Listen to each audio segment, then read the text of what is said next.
An interesting thing came up for me today in discussion with some friends on the topic of the power of mantras and the power of speaking with awareness. And the idea is that before we ever start mantras, or at least for me as I grew up, I didn't know the power of mantras or the power of reciting shlokas, what they really bring to us as the fruits of our life. But I've been blessed to understand on my journey the actual power of mantras and the mantras that come to us specifically for our recalibration and alignment, the recalibration of our fields. So when we start to chant, at least for me, there was no grand intention, there was no deep understanding, but I chanted anyway. And then over time, the guidance came to me. And what I understand today is not just to chant as a chore, to chant as a mechanic. Maybe you're at that phase where you may be doing that. But what great benefit will you gain if you're just chanting something to chant? What I've come to really understand is that I shouldn't force it to chant or do mantra jap if it's not something that feels like it's calling for me within. And now, when I actually do my mantras, it always brings me into a place of clarity. And I don't think this is the mantra that I'm going to chant. It spontaneously comes from within me, exactly what I need to chant in the moment to bring me into alignment. So back when I did start chanting a year and a half, 2 years ago, I wouldn't really have an intention. But over time, as I did chant, it got my engine running and it aligned me to the frequencies. It calibrated my field to the energies that would come to speak to me and guide me into knowing that, okay, these are the mantras for me. That how I felt initially, it was overwhelming, the amount of mantras that I could chant and their various effects. I came to a point over time that now I understand it's not overwhelming. These are for me on these specific days. These mantras are going to align my field exactly as it is meant. And if I miss it, if I don't do it perfectly, if I don't chant it the perfect number of times, that is okay. What really matters is chanting with awareness and, if possible, really chanting with bhakti, with bhav, with feeling and with love. For what? You can say for the divine. And what is the divine but the reflection of our innermost self?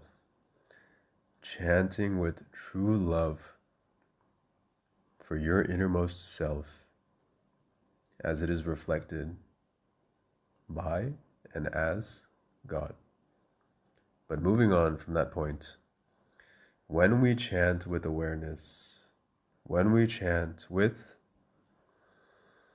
our third eye or Agnya chakra, a different level of fruit is born from our efforts. And I will give you an example. Well, definitely, as I started to chant over many months, I began to be guided toward the specific sadhana for me and the understanding that I didn't need to force things.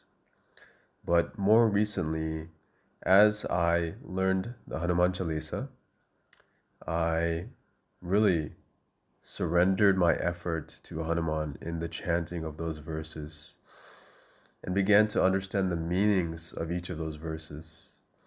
And one day, first led by Surya, when I was chanting something for Surya in the morning that I really was guided to, pulled to, it's like I chanted and I found a web page that was teaching me the meanings of the names of Surya and the meanings of these different shlokas.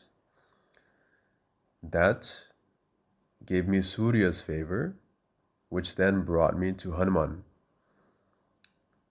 And I chanted when I got to the Hanuman Chalisa, and I followed my intuition. Okay, this specific line, it's calling me back. Let me not rush through just to chant the whole Hanuman Chalisa and feel what this verse is telling me. And that led to profound realizations in the transformation of my own inner psyche and inner world, truly leading to changing the structure of who I believed I was, to letting go of the facade that the old patterns of my life dictated, the facade that they constantly brought up and limited and anchored me to that past. And it's like these specific verses, they woke me up to my true nature. I am speaking and chanting for Hanuman with love, in honor of, but I am also like speaking, which is shaking off the dust and shattering the outer frozen residue, and then shining again from within the truth that I had forgotten. That comes through in many of the verses, praised by all, glory that radiates through all the eras, thoughts, limbs that dispel evil thoughts. It goes on and on and on and on. And I can give many better examples than what I just gave. But back to my point, that chanting with awareness for this shloka, this then led me to something else that connected to many, many months before. Hanuman then led me to Mahalakshmi in the Ashtakam, the first shloka that I actually learned of my own volition, that brought me to Lakshmi's feet, Lakshmi Devi. And in this shloka, I had sang it so many times. But then this day, I had sang it with deep, deep awareness for each line, allowing each line and each verse to speak to me. And when I did that, when I really gave into it and listened, then I felt what each line was describing to me. And it's hard to go into this deeper detail without kind of giving up my private self and thoughts. But I realized that each line had described my soul reflected relationship in my life with Lakshmi Devi incarnate as I love her.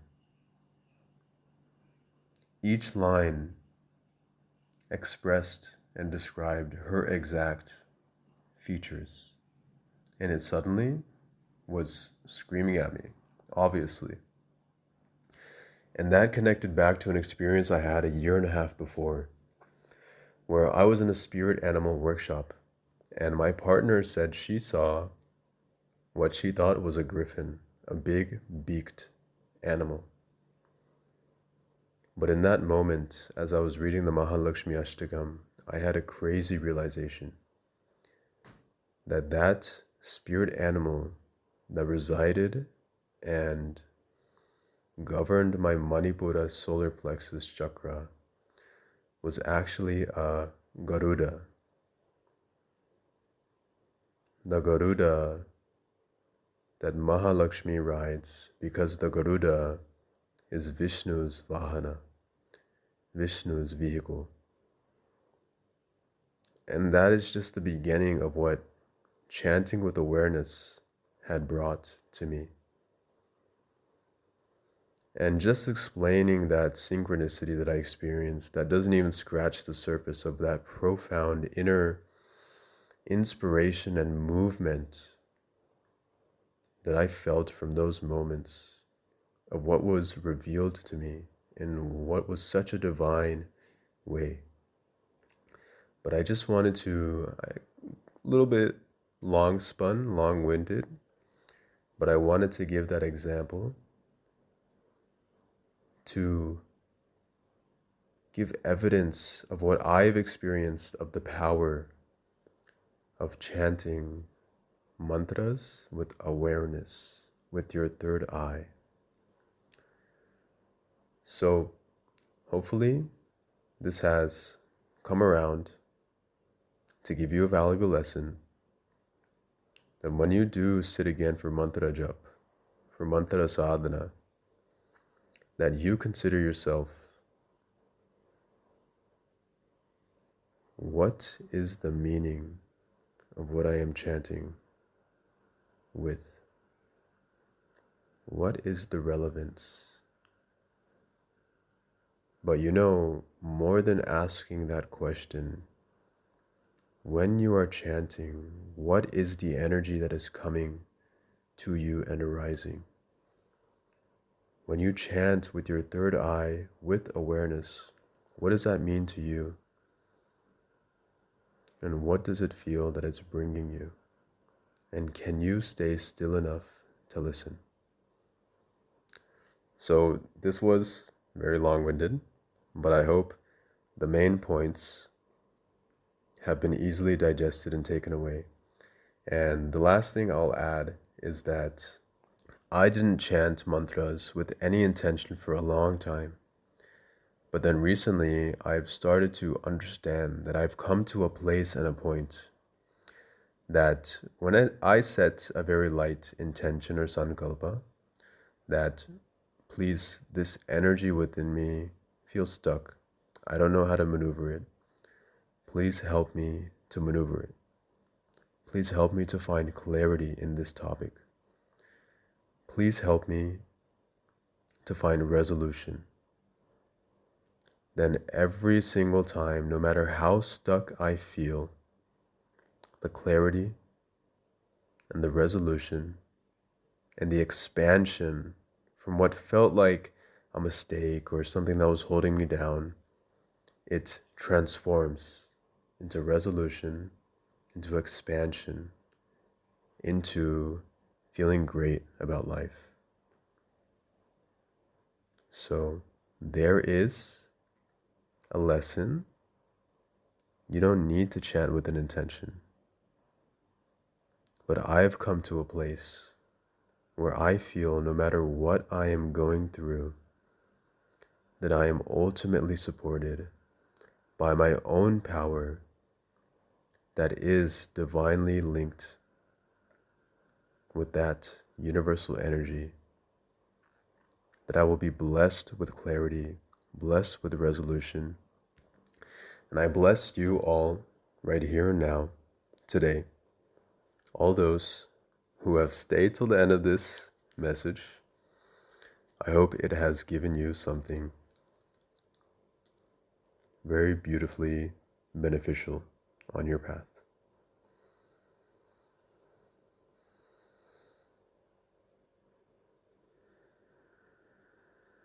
May you succeed in finding clarity in your own life and your own path.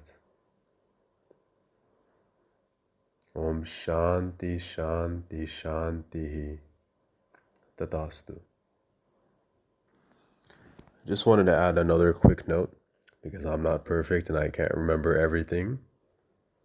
But that line in the Mahalakshmi Ashtakam that reawakened me, Namaste Garudarude, that line is saying that Lakshmi is riding the Vahana of Vishnu, the Garuda. And this I realized that This was a prophecy that was foretold to me a year and a half ago that suddenly just awakened me back to truth and remembrance in that moment. And it was powerful. I had chills. I had tears of recognition. And this is an experience I wish for all of us, for every one of you, because it is the remembering of our true essence and the shaking off of this facade that we live under in this Maya. There's nothing wrong with that, but wouldn't you rather live in your true power or be lost in this facade? But on that topic, what I initially wanted to include that I did not remember to specifically was that as we just start to chant mantras, then eventually we learn the true power of them. But it is that we find our deity, or say to start Om Gam Ganapataye Namaha. As we chant this over and over again, or whatever mantra we feel initiated into or drawn to, chanting this mantra aligns us to the frequency and the qualities of that deity. And then we also realize that those are the qualities of us, ourself.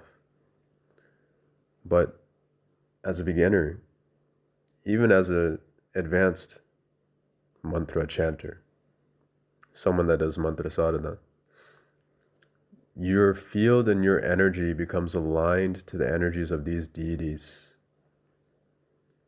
And then, depending on our lifetimes of effort, some people it comes to more quickly, some people it takes a little bit more time, whatever is meant for you. Then the guidance of these deities comes to you in ways that are so subtle at first, very subtle, that it only makes sense to you. For Ganesha, a rat or mouse will be darting around you in, just a kind of unique way. But it'll seem maybe cognizant. For, any other deity, Shani, crows, Lakshmi, owls, things that may seem very mundane, but at the same time, they're very extraordinary. And it's just so subtle. It's something only you can pick up on. And you don't need to explain to others. But it is confirmation for you that you are aligned and you are on the right path. And your field is stabilizing and being recalibrated to hold the higher guidance that is coming in. And when I chant today, I can feel the energy of the mantra building within my body and within my field as how the mantra specifically is. That each mantra has a different energy actually, and I can feel the vibrations as I speak it out loud and even in my mind in some cases. And it is an energizing feeling. It's a charging feeling.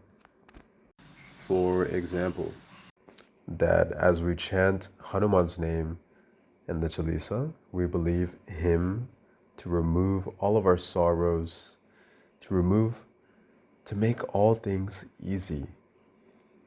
That is the power within us, ourselves. I have the power to make everything easy for me. I have the power to make everything in my life easy for me. I have the ultimate power to create my reality. Another final point is that when we do mantra sadhana, we're essentially doing sadhana or tapas or devotion to the sound of the mantra itself, the frequency of the mantra. So we are in essence merging with it and enhancing its power, its essence in this universe. And in a sense, it's like, let's take, for example, Hanuman. You devote yourself to doing Hanuman mantras. It's that over time, you'll start to take on Hanuman's qualities. You may gain bigger muscles. You'll have stronger body, a stronger will, a stronger devotional attitude, and surrender to the divine will. And like that, we take on the qualities of the deity's energy and the associated mantras that we chant. And it's not something to be worried about. Purely we take on what is meant for us. And that is how the guidance comes to work through us. Mantra Murte Sada Devi. You are the eternal frequency of the mantras, of the sound, of the universe. Mahalakshmi Devi. Mahamaya Namaha.